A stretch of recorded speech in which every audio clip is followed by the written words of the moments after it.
International Orphan Care یا مؤسسه IOC کورس های مسلکی را برای اطفال یتیم افغان دایر می کنند تا کسب‌هایی را یاد بگیرند که خودکفا شوند.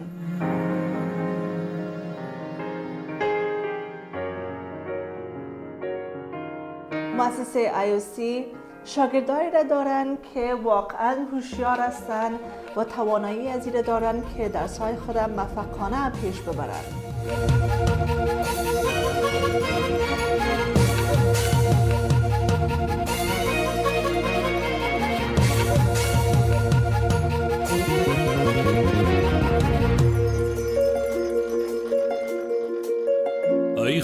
کورس های مکتب IOC هم از صبح و هم از پیشین دایر میشه تا شاگردای IOC بتونن که به مکتب های دولتی درس‌های خود هم پیش ببرند.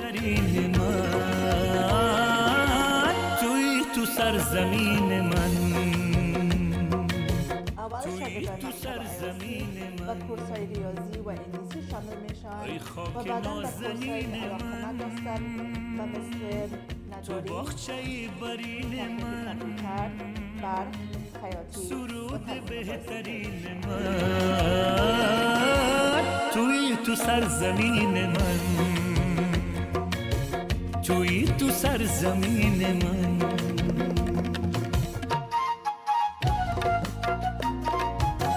IOC سابقه زیادتر از 20 سال در افغانستان دارد که به اطفال افغان یتیم کمک کرده. حتی در وقتی که صلیب سرخ و یا رد کراس فعالیت‌های خود به افغانستان استارت کردن، IOC باز هم تانستند که موفقانه کارهای خود را پیش ببرند و کمک بکنند به طفل‌های افغانستان.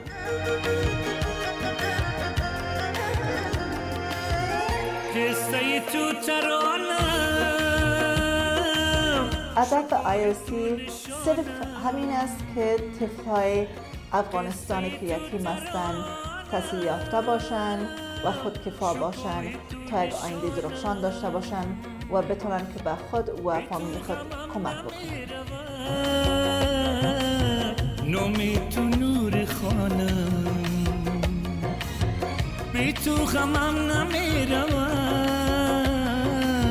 فعلا در افغانستان زیادتر از 1.5 میلیون طفل است که یا مادر یا پدر خود از دست دادند و زیادتر از 700,000 یتیم زیر حالت فقر زندگی می‌کنند. تو برترین IOC به اطفال یتیم افغان هم کورس‌های مسلکی را دایر می‌سازند که بتونن که کسب یاد بگیرن و هم از نگاه طبی به صحت طفلا میرسن تا بتونن که یک آینده هم تحصیل یافته و هم صحتمند داشته باشن که بتونن که زندگی های خود را بسیار خوبی و موفقانه پیش ببرن. توی تو سرزمین من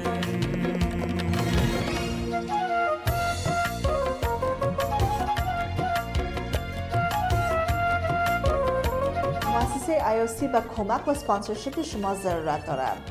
مصرف هر شاگرد مکتب IOC ماهی $25 می باشد که بهترین معلم ها و بهترین مواد درسی را داشته باشند.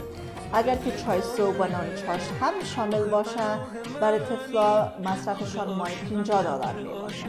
تو رفیق راه من نکنم دیگر به کسی نظر که تو تکیه گاه منی.